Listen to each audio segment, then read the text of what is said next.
खबर बद्दी से है, जहां मुख्यमंत्री ठाकुर सुखविंदर सिंह सुक्खू ने कहा कि नालागढ़ के आजाद विधायक बिके हुए हैं। ये पहले ऐसे आजाद विधायक हैं जो इस्तीफा स्वीकार करवाने के लिए विधानसभा के बाहर धरना दे रहे हैं। हाईकोर्ट में इस्तीफा मंजूर कराने गए, लेकिन वहां भी वो की खानी पड़ी। उन्हें मेरी तरफ से दिया गया सम्मान नहीं, बल्कि भाजपा की तरफ से अटैची में भरकर दिया गया सम्मान पसंद आया। बिकाऊ पूर्व विधायक आजाद चुनकर गए थे, उन्हें किस बात का डर था? वह भाजपा की राजनीतिक मंडी में बिके हैं, इसलिए एक माह तक घर नहीं आए। वह भी सरकार गिराने के लिए भाजपा की ओर से रची गई साजिश में शामिल हो चुके हैं।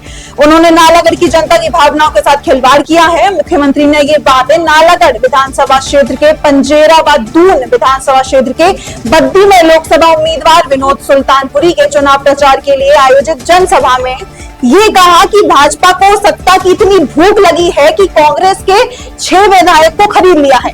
ये कांग्रेस सरकार के 14 महीने के कार्यकाल में हुए जनहित के कार्यों का भी डर है। भाजपा को जनता की अदालत का सामना करने से डर लग रहा है। हमें अपने कामों का हिसाब लेकर जनता की अदालत में आए हैं।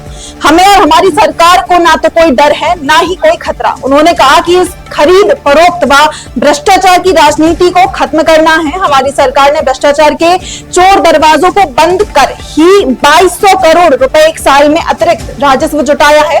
हमने 2 विधायकों को इसलिए लोकसभा चुनाव में उतारा ताकि भाजपा को यह समझ आ जाए कि कांग्रेस सरकार पूर्ण बहुमत के साथ मजबूत है। चूंकि जयराम ठाकुर का गणित बेहद कमजोर है, शिमला संसदीय क्षेत्र के सांसद सुरेश कश्यप जनता की वोट से चुनकर गए थे, लेकिन जीतने के बाद लोगों को भूल गए हैं। आपदा में लोगों की पीड़ा नहीं जानी। प्रदेश को विशेष राहत पैकेज दिलाने के लिए प्रधानमंत्री के पास जाने की तो उनके पास हिम्मत ही नहीं है। वे चिट्ठी लिखने का साहस भी नहीं जता पा रहे हैं। उन्हें सांसद रहने का कोई हक नहीं है।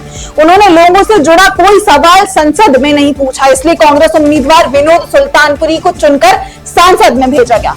वहीं विनोद लोगों की समस्याओं का समाधान करने का मुद्दा रखते हैं। मुख्यमंत्री ने कहा कि बेसहारा गौवंश को घर में रखने वालों के प्रति गौवंश 1200 रुपए दिए जाएंगे। लोग बेसहारा पशुओं को घर से ना छोड़ें। सड़कों पर घूम रहे गौवंश के संरक्षण के लिए आगे आए। मुख्यमंत्री ठाकुर सुखविंदर सिंह सुक्खू ने बद्दी में जनसभा को संबोधित करते हुए कहा कि वर्तमान चुनाव लीड सरकार या कुर्सी का नहीं, लोकतंत्र की भविष्य की दशा और दिशा तय करने का है। बात हिमाचल की अस्मिता और स्वाभिमान की है। चूंकि राज्यसभा चुनाव में भाजपा ने लोकतंत्र की हत्या की है।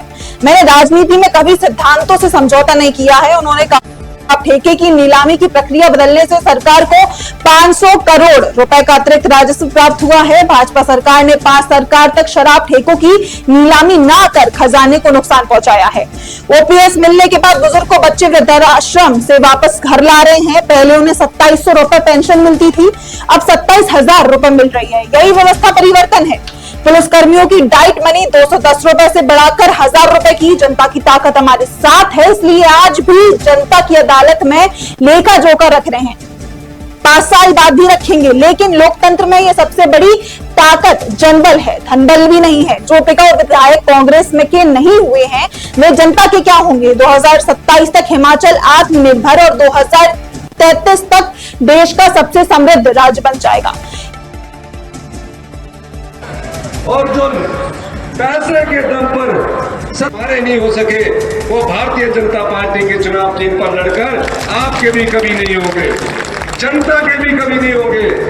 तो मैं आपसे इस आशा के साथ 1 जून को जब आप वोट डालने जाएंगे, मैं आपसे अनुरोध करना चाहता हूं कि आप जनबल के साथ खड़े होंगे और धनबल को हराएंगे।